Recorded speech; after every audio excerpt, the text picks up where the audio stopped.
In today's tutorial, we're going to be learning how to crochet a solid granny square with absolutely no holes whatsoever. These are perfect for baby blankets because there's no holes for little fingers and toes to get caught in. As well as your usual crochet supplies, you're going to need 4 locking stitch markers for this tutorial. If you don't own locking stitch markers, you could use safety pins or bobby pins instead. You're going to need 4 of them for the 4 corners of the square. Let's get crocheting.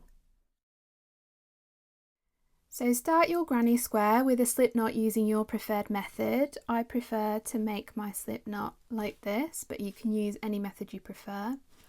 Then make a chain of 4. 1, 2, 3, 4. Now slip stitch in the first chain to make a ring. So I'm slip stitching in this chain here.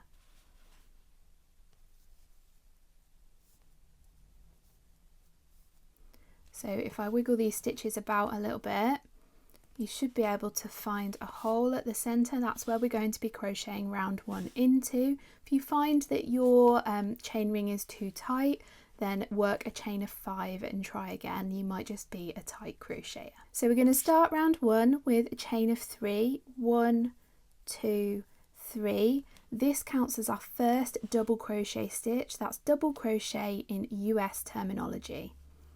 Now work 15 double crochet into the center of that chain ring. So including that starting chain, that's 16 double crochet total. So keep doing that and I'll meet you at the end of the round once you've made those 16 total double crochets. So here I am at the end of round 1 and I've just double checked my stitch count, and including that starting chain I've made 16 double crochets. Now slip stitch into the top of the starting chain to finish off round 1. So 1, 2, 3. So I'm slip stitching in there.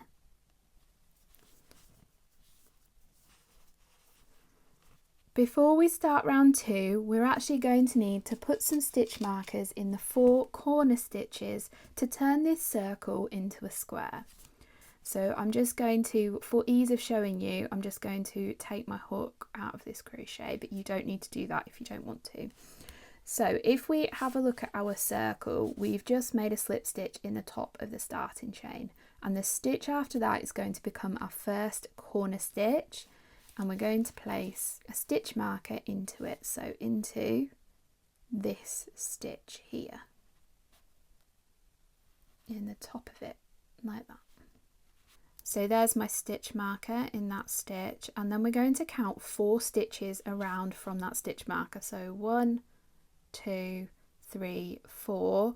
Then I'm going to place my stitch marker in that 4th stitch, like that. So there's 1, 2, 3 stitches between my 2 stitch markers.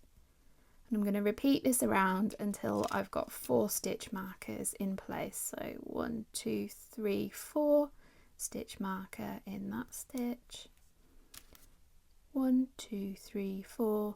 Stitch marker in that stitch. So as you can see, we've now got 4 stitch markers in our circle marking our corner stitches, and this is going to be important as we move up into round 2. So start round 2 with a chain of 3. This counts as your first double crochet stitch.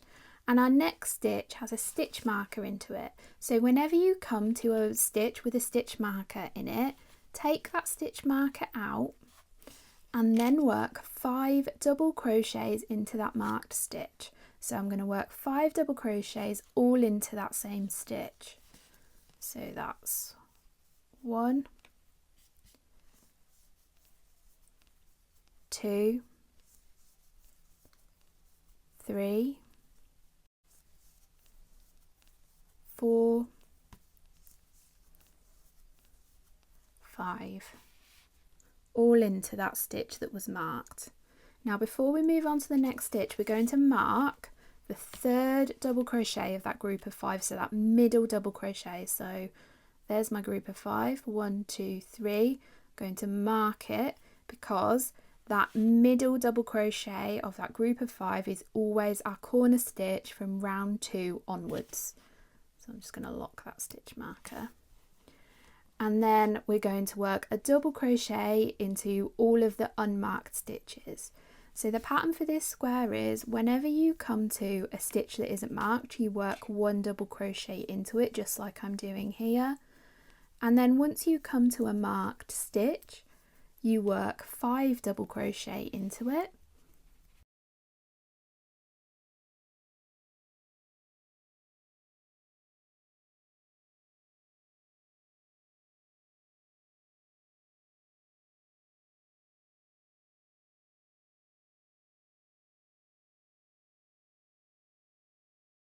So there's my 5 double crochets all worked into the same stitch, and I'm going to place my stitch marker on the 3rd stitch of that group of 5. So 1, 2, 3, that middle stitch, because that is our corner stitch.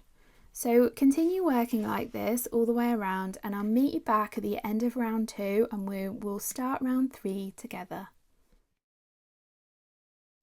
So I've made it to the end of round 2 and I've got my 4 stitch markers in my 4 corner stitches, and then I'm going to finish off the round with a slip stitch into the top of that starting chain. Now if you're finished with your square here, you can fasten off as normal, but if you're wanting to make your square bigger, the formula for the future rounds stay the same. So you start with a chain 3 that counts as your first double crochet stitch. Then you work a double crochet into each of the unmarked stitches, so just 1 double crochet into those stitches that aren't marked. And then once you reach a marked stitch, you take the marker out, you work 5 double crochets into it.